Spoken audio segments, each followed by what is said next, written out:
syai'un lillahi wa lahumul fatihah. A'udzu billahi minasyaitonir rajim. Bismillahirrahmanirrahim. Alhamdulillahi rabbil alamin arrahmanir rahim maliki yaumiddin. Iyyaka na'budu wa iyyaka nasta'in ihdinas siratal mustaqim siratal ladzina an'amta 'alaihim ghairil maghdubi 'alaihim waladdallin. Amin. Assalamualaikum warahmatullahi wabarakatuh. Alhamdulillah nahmaduhu wa nasta'inuhu wa nastaghfiruh wa na'udzu billahi min shururi anfusina wa min sayyiati a'malina. May yahdihillahu fala mudilla lahu wa may yudlilhu fala hadiya lahu. Asyhadu an la ilaha illallah wahdahu la syarika lahu wa asyhadu anna Muhammadan abduhu wa rasuluh. Allahumma salli wa sallim ala sayyidina wa nabiyyina Muhammad wa ala alihi wa sahbihi ajma'in. Rabbi shrah li sadri wa yassir li amri wa hlul 'uqdatam min lisani yafqahu qawli. Subhanaka la 'ilma lana illa ma 'allamtana innaka antal 'alimul hakim. La haula wa la quwwata illa billahil 'aliyyil 'azim. La haula wa la quwwata illa billahil 'aliyyil 'azim. Amma ba'd. Alhamdulillah, yang saya hormati pengurusi masjid ini, Masjid Datuk Haji Basrah, kemudian EJK-EJK-nya yang bertugas, kemudian ustaz-ustaz, sahabat-sahabat saya, tuan-tuan, puan-puan yang di luar sana, khususnya saudara-saudari yang dikasih sekalian. Alhamdulillah, syukur kita kepada Allah Subhanahu wa taala kerana pada malam ini alhamdulillah seperti biasa setiap hari Sabtu malam Ahad giliran saya untuk membuat kuliah di masjid ini. Moga-moga insya-Allah apa yang akan disampaikan nanti dapat memberi manfaat terutamanya kepada saya yang menyampaikan, dan juga oleh kerana saya bercakap kuat maka tuan-tuan para hadirin sekalian mendengarnya pun dapat manfaat insya-Allah. Apa yang kita bincangkan pada malam ini adalah berkenaan dengan ajaran Islam. Ajaran Islam adalah ajaran yang paling mulia sekali daripada zaman Rasulullah sallallahu alaihi wasallam hinggalah sekarang. Tidak ada agama yang lebih mulia daripada agama Islam. Sebab itu seringkali kita mendengar Rasulullah sallallahu alaihi wasallam bersabda, "Balighu anni walau ayah." Sampaikanlah dariku walaupun seputung ayat. Sampaikan, kata Nabi. Dan di zaman Rasulullah, para sahabat berjuang bermati-matian untuk menegakkan Islam. Para sahabat itu sanggup mati demi Rasulullah, demi Islam. Para sahabat. Kemudian setelah para sahabat wafat, digantikan pula oleh tabi'in, kemudian tabi'in selepas itu. Sebab itu kata Rasulullah, sebaik-baik kurun adalah kurun aku, dan kurun selepas itu, dan kurun selepas itu. Bermakna Rasulullah menyebut 3 kurun. 3 kurun kita sudah paham, 1 kurun bersamaan dengan 100 tahun. 3 kurun artinya 300 tahun. Para salafus salih zaman dahulu. Sebab itu kata Rasulullah lagi, ashabi kan nujum bi'aidi ihtadaitum, sesungguhnya sahabatku itu umpama bintang-bintang di langit. Mana saja yang kamu ikut, niscaya kamu akan dapat petunjuk, kata Rasulullah. Ya. Jadi alhamdulillah pada malam ini insya-Allah saya akan membuat sedikit berkenaan dengan ibadah kita, ibadah salat kita, itu kelebihan yang ada di masjid yang sebenarnya kita banyak lupa. Ya, banyak kita lupa, dan mungkin ada yang tidak paham ya keadaan mulia masjid ini. Sebab di zaman Rasulullah sallallahu alaihi wasallam, selagi Rasulullah masih hidup, maka imam ketika itu adalah Rasulullah. Imam salat ya adalah Rasulullah. Ketika Rasulullah wafat, digantikan oleh Sayyidina Abu Bakar As-Siddiq, dan begitulah seterusnya. Maka sebab itu kemuliaan berada dalam masjid dan berada di saf yang paling hadapan ini adalah amat banyak. Ya, kelebihan orang yang sembahyang berada di saf yang pertama. Selama ini kita nampak, terutamalah hari Jumaat, ramai orang yang tidak suka duduk di saf hadapan. Saya pun kadang-kadang heran juga kenapa. Datang masjid, duduk bersandar di belakang. Padahal mereka tidak tahu kelebihan di hadapan ini. Ada hadisnya. Malam kita baca. Jadi sebagai ilmu lah, ilmu bagi saya dan ilmu bagi tuan-tuan tentang kelebihan orang yang berada di saf hadapan. Ya. Hadis yang disebutkan oleh Abu Hurairah radhiyallahu an bahwa Rasulullah sallallahu alaihi wasallam ya bersabda, sekiranya manusia mengetahui apa kebaikan yang terdapat pada azan dan saf yang pertama, kemudian mereka tidak mendapati cara untuk mendapatkan ia melainkan dengan undian ataupun mencabut undi, pasti mereka akan mencabut undi. Kata Nabi, kalaulah kita ini tahu akan kelebihan saf yang pertama, ya, maka orang akan berebut-rebut untuk menduduki saf yang pertama. Maka tidak ada cara lain, sebab saf pertama kalau masjid itu kecil, maka tidak ramai yang dapat untuk di saf yang pertama. Maka kata Nabi, kalau kamu tahu kelebihan itu, kamu akan merangkak sambil mencabut undi ataupun mengambil giliran. Jadi malam ini saya nak maklumkan kepada tuan, berdasarkan pada hadis tadi, sekiranya manusia itu benar-benar mempunyai ilmu pengetahuan terhadap besarnya ganjaran fadilat solat di saf yang pertama, sudah pasti mereka akan berebut-rebut mengambil peluang bagi memenuhkan saf pertama. Sehingga jika tiada cara lain, pasti mereka akan menggunakan cara, yaitu membuat undian menentukan siapa yang dapat mengisi saf yang pertama. Kemudian ada hadis lagi, bukan satu hadis, ada hadis lagi ya. Berdasarkan hadis yang diriwayatkan oleh Abdurrahman bin Auf, seorang sahabat Nabi, ya, beliau berkata bahawa Rasulullah sallallahu alaihi wasallam pernah bersabda, maknanya begini, kata Nabi Muhammad sallallahu alaihi wasallam dalam satu hadis, sesungguhnya Allah dan para malaikatnya ya berselawat ke atas orang yang sembahyang di saf yang pertama. Orang yang sembahyang di saf yang pertama ini, maka Allah dan para malaikatnya akan berselawat kepada orang yang sembahyang di saf yang pertama. Biasanya Allah dan para malaikatnya akan berselawat kepada orang yang berselawat kepada Nabi sekali. Ada kan hadisnya? Barang siapa yang berselawat kepada Nabi Muhammad sekali, maka Allah akan berselawat kepadanya 10 kali. Tetapi orang yang duduk di saf yang pertama juga, Allah dan malaikat berselawat ke atasnya. Allah dan malaikat, bermakna kalau Allah yang berselawat ke atas orang yang bersembahyang di saf hadapan yang pertama, subhanallah tuan-tuan, betapa besarnya itu ya. Kemudian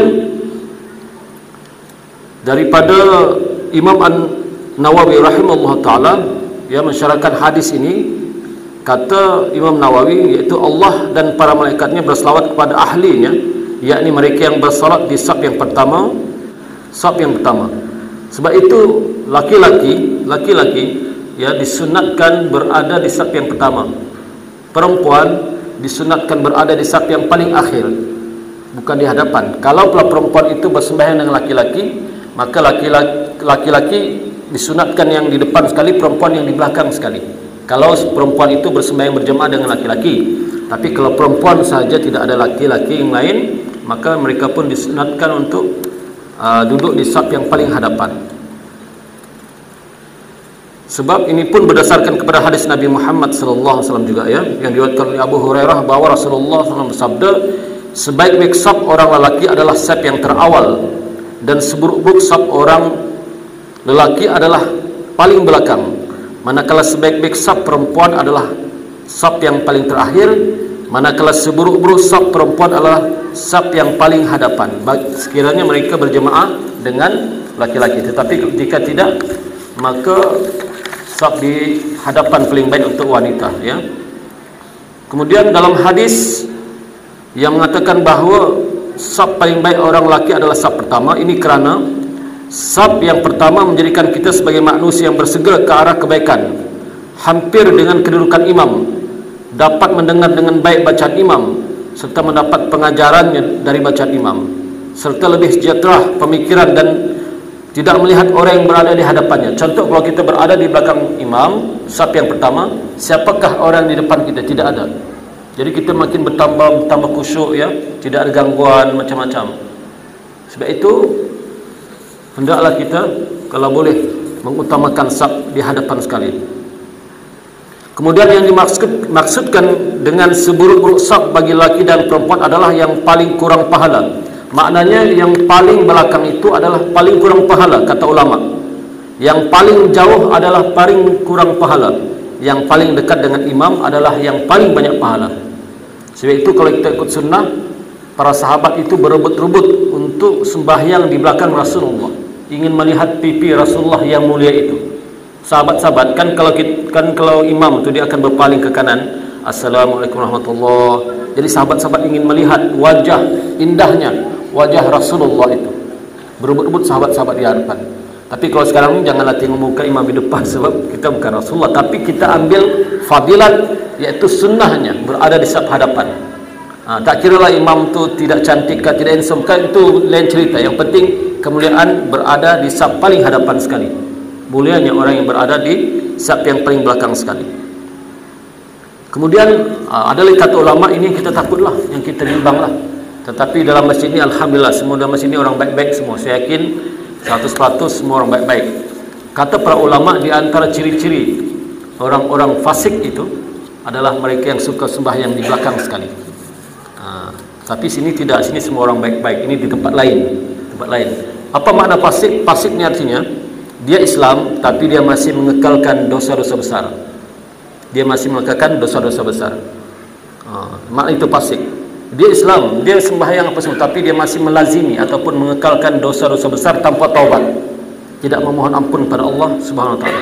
Itu makna fasik. Kalau munafik pula lain, munafik lagi dahsyat. Munafik ini yuzhirul Islam wa yubtinul kufra. Mereka menzahirkan suasana Islam tetapi menyembunyikan kekufuran di hatinya. Nampak macam Islam tapi sebenarnya hatinya tidak yakin dengan Islam. Cuma orang munafik ini kita tidak kenal.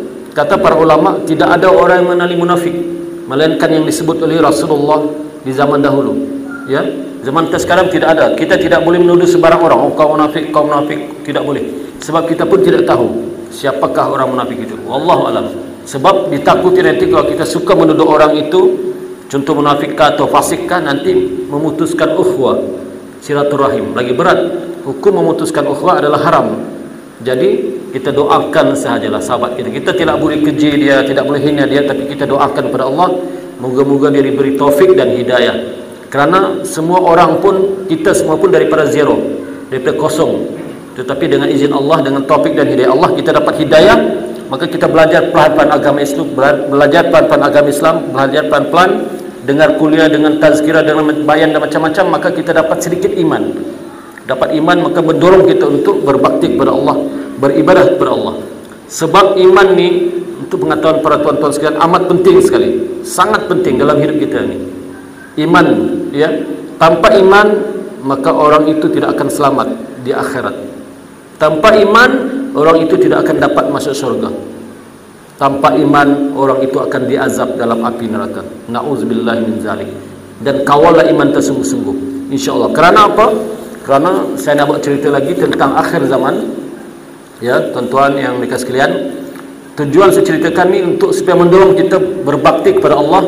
Tujuan saya ceritakan ni supaya kita lebih faham dan kita lebih ingin untuk belajar ilmu Islam ini. Kerana ada di antara kawan-kawan kita, rakan-rakan kita yang masih lagi belum faham tentang ajaran Islam. Contoh yang paling ringan adalah tentang solat, tentang ibadah solat. Masih ramai lagi yang tidak tahu perkara-perkara yang membatalkan sembahyang. Masih ramai lagi yang tak tahu tentang rukun ataupun tentang rukun-rukun sujud. Kan sujud ini ada 7 anggota yang perlu. Sujud kan ada 7 anggota yang mesti sampai ke lantai. Di antaranya sedia maklum dahi lah ini.